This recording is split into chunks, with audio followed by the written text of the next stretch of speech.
The siren cut through the rain like a warning I should have heeded, but all I heard was a problem someone else's, sure, but a problem right outside my door. I was wrist-deep in the greasy guts of Mrs. Peterson's Cadillac. She called it my baby, though if you asked me, that car was more temperamental than any child I'd ever met when the ambulance skidded to a stop outside the shop.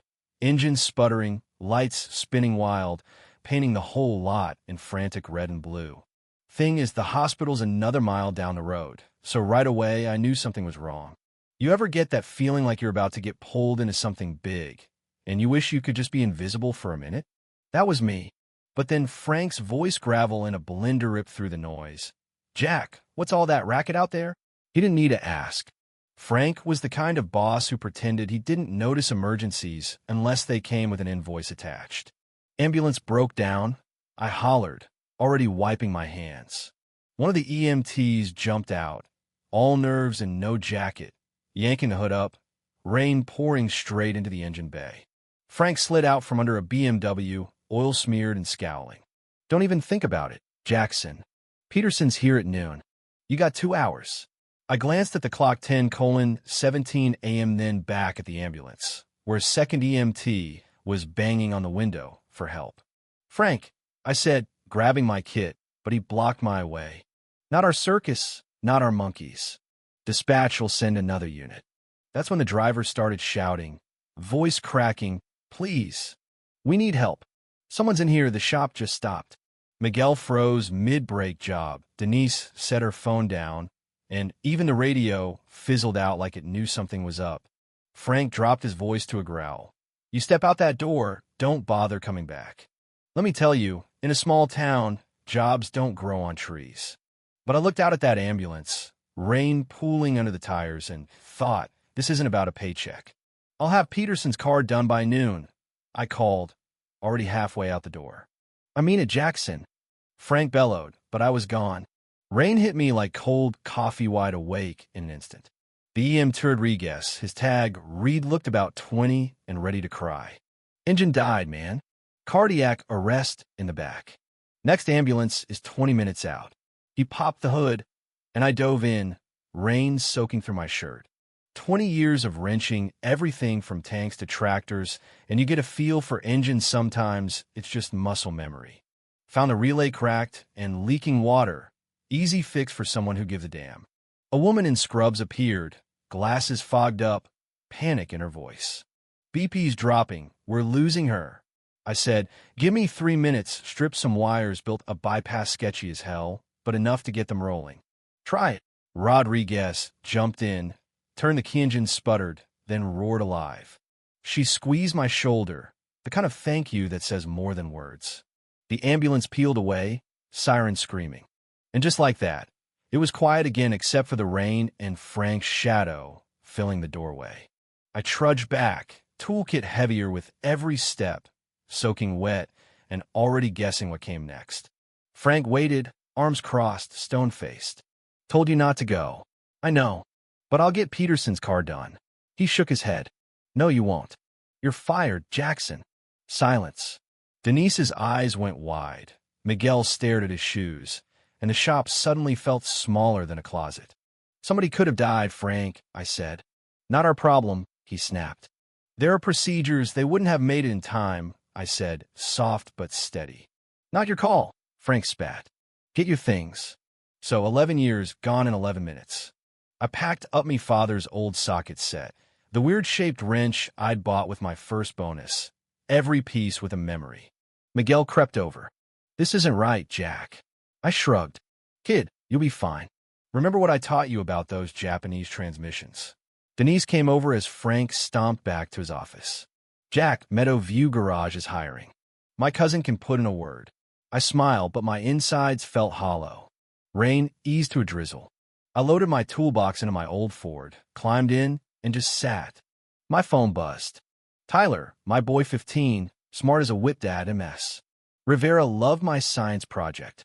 For a second, pride chased away the fear. "That's awesome, son. I'll tell you about my day when I get home." 43, out of work, 1 kid, and a stack of bills that wasn't getting any smaller.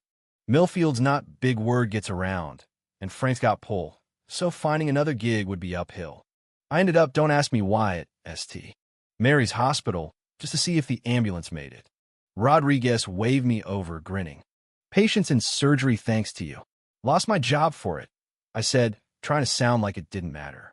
The doc in scrubs Collins came out, tired but happy. You're still here? Rod said you lost your job because of us. Wasn't because of you, I said, but she pressed on. The patient's stable now. If we'd waited, she wouldn't have made it. The hospital needs maintenance techs. I could recommend you. I nodded, grateful. Also, she woke up and asked who fixed the ambulance. Catherine Holloway. She remembers folks who help her. That name hit me like a left hook. Holloway Motors, a biggest employer around. I went home, shuffled bills around the kitchen, feeling like I was treading water. Tyler was at school. The place felt empty, like it always does since Nicole passed. My phone rang, a number I didn't know. Jackson Mitchell?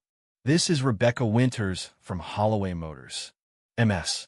Holloway would like to meet you at St. Mary's tomorrow at 10. I scrubbed up clean jeans, shirt Tyler got me for Christmas, beard trimmed. Rebecca met me in the lobby, all business. She led me up VIP floor, real doors, flowers everywhere. 2 security guys at the door nodded as she said, MS. Holloway is expecting you. I stepped in. Catherine Holloway, 62, hair silver, but eyes sharper than a socket wrench. Mr. Mitchell, please sit. I just fixed the ambulance, ma'am. The paramedics and doctors saved your life. She studied me, steady. Without your fix, I wouldn't have survived the wait. You saved my life, Mr. Mitchell. I shifted in my chair. Just did what needed doing. She smiled just a little. That's what Dr. Collins said you told her. She asked about my military service, my years at Harlow's, what came first for me. People, I said, always people. She nodded, like she'd heard something important. Then, like it was the most normal thing, she said, I'm offering you a job. I blinked. At Holloway Motors? Ma'am, I'm a mechanic. You're more than that. You see what needs to be done, and you do it, no matter the cost. That's what we need. The offer doubled my old pay, full benefits, hours flexible for my son. Why me? I managed. She looked almost kind. When I was in that ambulance, I heard the paramedics say help was 20 minutes out. Then, wait, someone's pulling over. You didn't see a CEO, you saw a person who needed help. That's the perspective we need. She told me to take a day to decide. That night, Tyler and I sat at the table, folder between us. So you got fired for helping, then helped the CEO, who now wants you to work for her? That's the size of it, I said. Tyler grinned. Mom always said doing the right thing pays off, even if it's scary. Dad, you fix tanks in Afghanistan, think you can handle a boardroom? Next morning, I called and accepted.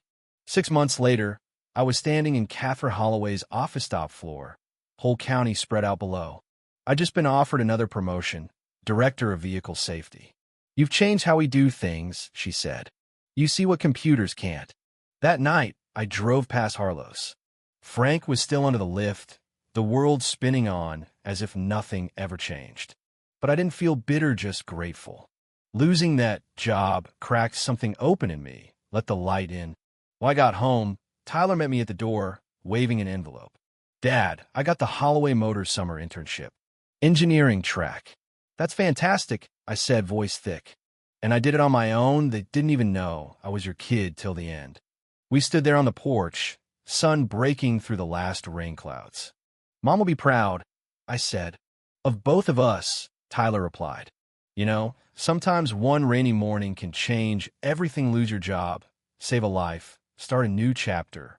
Looking back, all I did was what needed doing. Funny how that's enough to turn your whole world around. So, tell me, if it were you, would you have left the garage, knowing it'd cost you everything? What's worth more, security or doing the right thing? Drop a comment. Let's hear what justice means to you.